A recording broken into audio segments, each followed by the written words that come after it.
On behalf of myself, Stasy Presutto, Manager Environmental Health and Safety, a Petro-Canada company, and Lisette Shaw, who is a Senior Safety Advisor at Suncor Energy, welcome back to our 2023 Post Forum.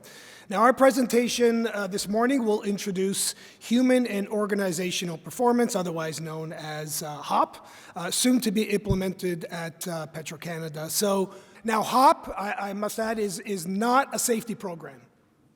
It's a mindset shift on safety. Petro-Canada is at its early stages of the HOP journey, and our objective here is primarily just to introduce HOP to you fine folks and welcome any questions and comments at the end of the presentation. So, a little bit of context. When trying to explain what human and organizational performance is, it's difficult without thinking about how we got here and why it's so important.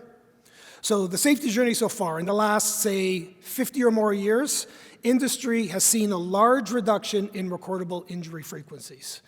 I hope that I'm actually not contradicting some of your stats, Helen. So, however, even though we have made major strides to improve safety throughout the years with safety campaigns, injury management programs, audit programs, we are not seeing a decline in the number of workplace fatalities. And this is a trend across all industries. In fact, some industries were actually seeing an upward trend in serious injuries and fatalities. So, have we really gotten good at preventing injuries? Or have we just gotten better at managing injuries? So what do you see? Yeah, I said the same thing.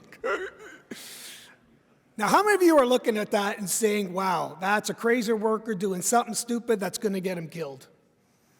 Now, we tend to look at these situations and say, that's a worker making a bad choice. And traditionally, the worker may have been disciplined, suspended, or maybe even fired. But if we terminate the worker, what have we fixed? Probably nothing. So the question is, did the worker make a bad choice, or was the worker given bad choices? So HOP focuses on why the worker did what they did. Now put yourself in the worker's shoes. Allowing a worker to be put in that situation where they believed that this is what they had to do to get the job done. Now, in this example, the worker was supposed to have a bucket truck showing up. But when the bucket truck doesn't show up, workers get creative. Now, if we look at this as workers were given bad choices, now we know that we should be looking at a system and the processes that should be fixed rather than just punishing the worker. Mike Tyson is known for a lot of things. And, famous sayings, probably not one, but this has got to be my favorite saying. Everyone has a plan until they get punched in the face. Now, every one of our days are probably not that different, and I'm sure we can all relate. You start the day according to a plan, fully knowing how the day will turn out. But then the plan goes sideways. The workers on the previous slide were planning on starting the day with a bucket truck showing up. Then they got punched in the face. Now they don't quit, turn out the lights, and go home. They do the job that they were paid to do. In short, they get really creative. So our goal is to shift the paradigm from thinking that people are the problem to understand that people are actually the solution. They're the problem solvers. Now, this people-centered, solution-oriented mindset allows us to move from thinking safety as an outcome to thinking about safety as capacity. It pushes us to do investigations differently, empowers learning, and helps leaders succeed. Now, traditionally, safety is not good or bad, but it does create a prevention towards bias. The goal of traditional safety is to prevent things from going wrong.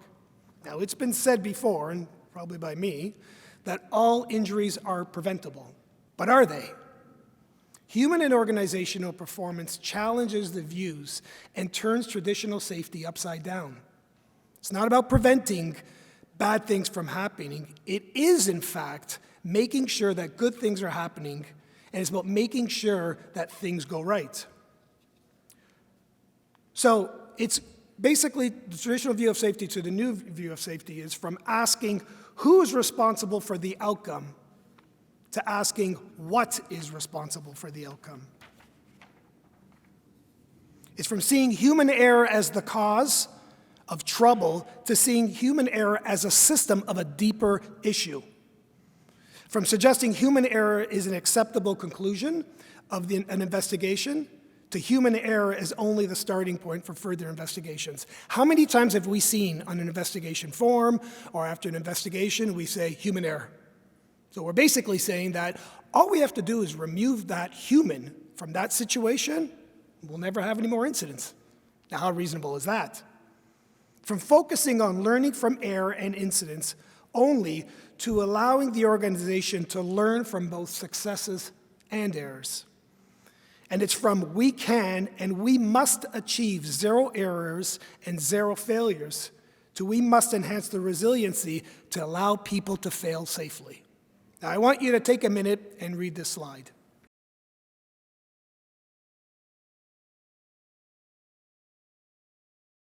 That power of the human mind. It's incredible.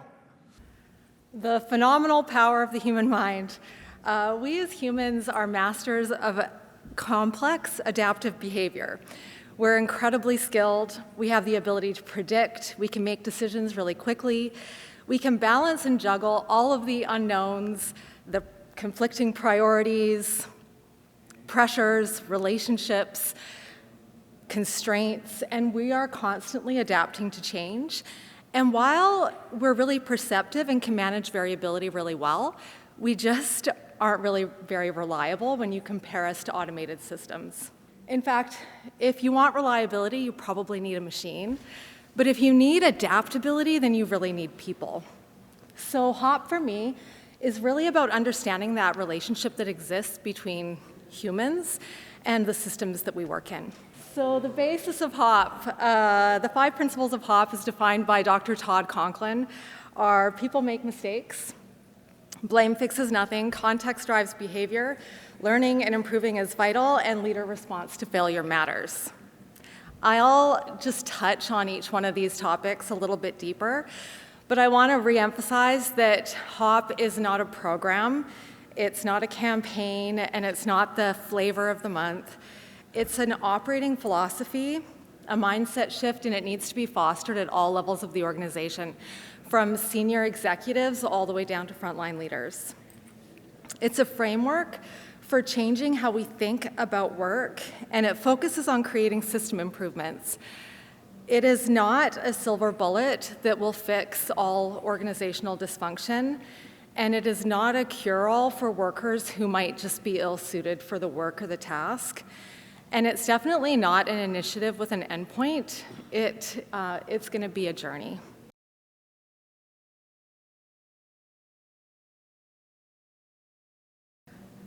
How many of you read the first 3 lines wrong? I mean, I actually read them wrong. I can't even sometimes find like what I'm reading wrong, and I typed this slide up. And it's not because I'm lazy or I can't read or I don't care or I didn't take the time, but it's because our brain makes adjustments based on the letters and the shapes of the words. In fact, the very same thing in that first reading test that made us so adaptable is the exact same thing in this one that makes us prone to error. People make mistakes.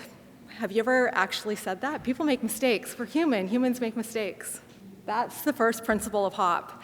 And it might seem like really obvious, yeah, people make mistakes, but traditional safety has almost started a war on error. Like if we just drive down every mistake, if we can remove the human element, if we can remove mistakes, then we're going to be safer. And HOP really challenges that view, and it says that we actually need to accept error. And we have to accept that error is actually inevitable. And we need to build systems that have the capacity to allow for error. That Jenga set is on the cover of all of Dr. Conklin's books. And it represents a solid system where that system is not going to fall over. But then someone doesn't show show up for work, or the right equipment wasn't available, or there were time constraints or budget constraints, and suddenly that system becomes weaker. Dr. Conklin says that saying an event was caused by error or not following a procedure is like saying an object fell due to gravity. It's always true. It just doesn't tell us anything. And so the question is really, do our systems do they have enough capacity to allow for failure? So if error is normal, then why are we always searching for blame when bad things happen? So that's the second principle: blame fixes nothing. Blaming doesn't actually change the probability of a similar event occurring, and that HOP philosophy suggests that if we can remove blame, we might actually enable better learning. So every time I tell someone, how many people are safety people So every time I tell someone that I work in safety, I almost always get a story. Almost always. I'll get a story about how somebody was blamed or punished for some type of safety infraction. In fact, in November, I was at an event, and somebody who doesn't work for Suncor, Petro-Canada, worked for another industry altogether, but they told me about their buddy who had only been on the job 2 weeks, and he was climbing the stairs, and he wasn't holding the handrail, and he was formally disciplined for it. And I don't actually know if that is a true statement or not, but this cycle of blame actually you don't have to experience blame yourself.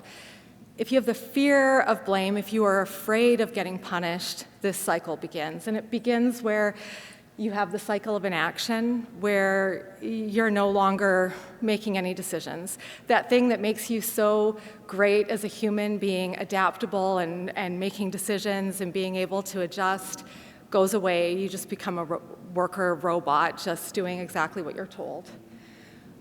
But even in that cycle, you're going to make mistakes, and eventually you get into the next cycle where you hide your mistakes and you're not learning and you're just constantly making mistakes, and then eventually somebody finds out about that mistake and you get into the next cycle where you start deflecting blame, pointing fingers. And within these cycles, eventually it results in lack of trust, disengagement, our learning is stifled, and hazards go unidentified and unmitigated.